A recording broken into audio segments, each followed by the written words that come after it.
I want to go back to this climate change and climate action story now and the $2 billion announcement made by Prime Minister Scott Morrison earlier today. I'm joined now from Canberra by Dr Richard Denniss from the Australia Institute. Thanks for joining us, Richard.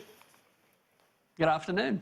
Now, tell me, $2 billion tipped into more climate action. People like you who are at the hard edge of pushing for more and more climate action, how could you possibly quibble about this? Oh, I wouldn't quibble about it, except to say it doesn't go nearly far enough. I think that, you know, Tony Abbott, it was of course Tony Abbott who signed us up to the Paris targets. It was Tony Abbott that created the direct action policy.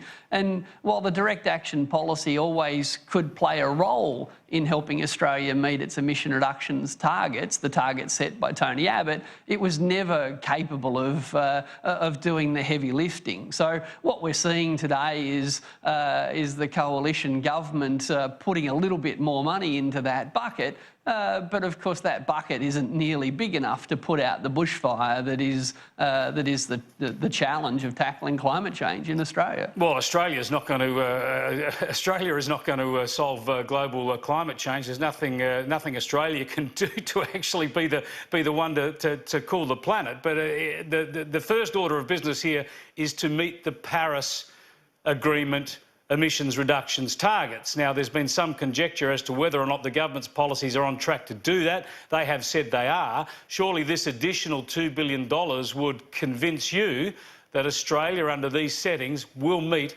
its Paris reduction targets by 2030.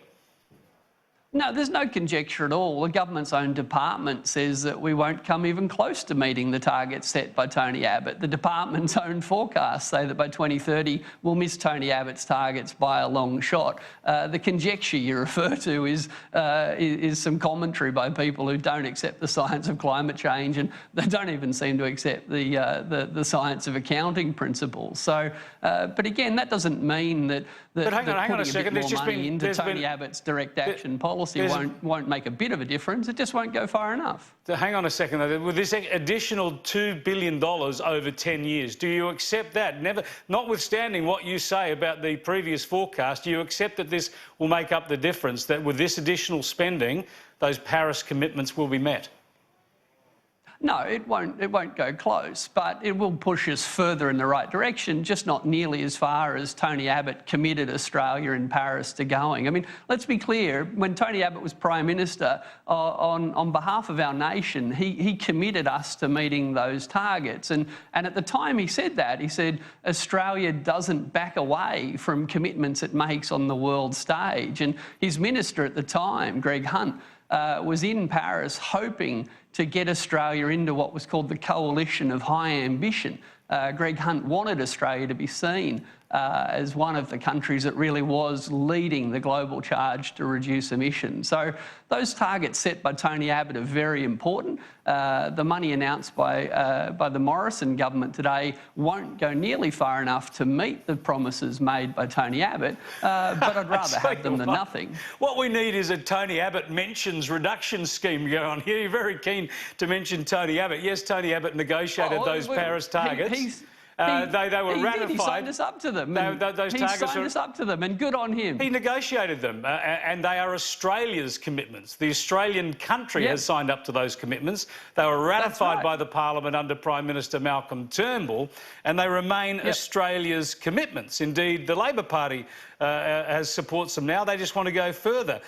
Do you accept, though, that these direct action policies, the beauty of them and the sorts of projects that are going to be funded by this additional $2 billion, the beauty of them is, apart from reducing emissions, they deliver ancillary benefits. They deliver tangible additional benefits, such as perhaps improved forestry or land management on farms, improved costs when it comes to energy efficiency, improved use of farming and agricultural land.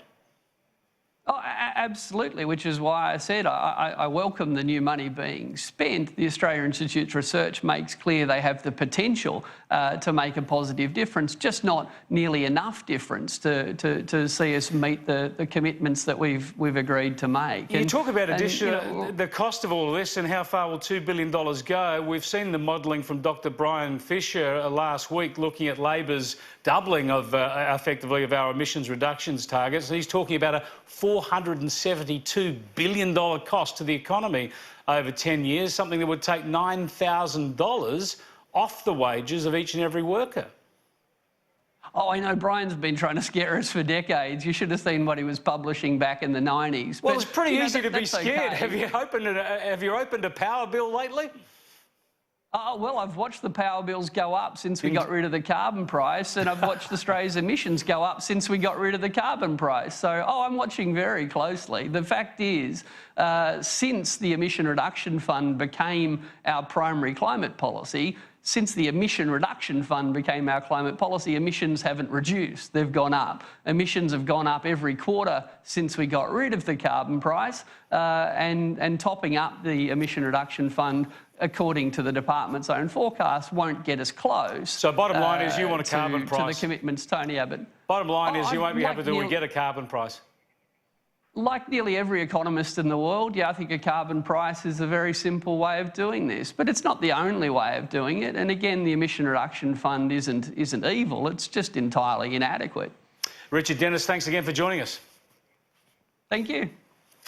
Richard Denniss there from the Australia Institute, the Green Left perspective on all of this. As he says, the sorts of carbon emission reduction projects that this fund supports, anybody would support no matter where they are on politics. The big debate is whether Australia goes on to meet its Paris commitments. The even bigger debate is what on earth will that do to the global environment while global emissions are still growing at more than twice the total every year of Australia's total emissions.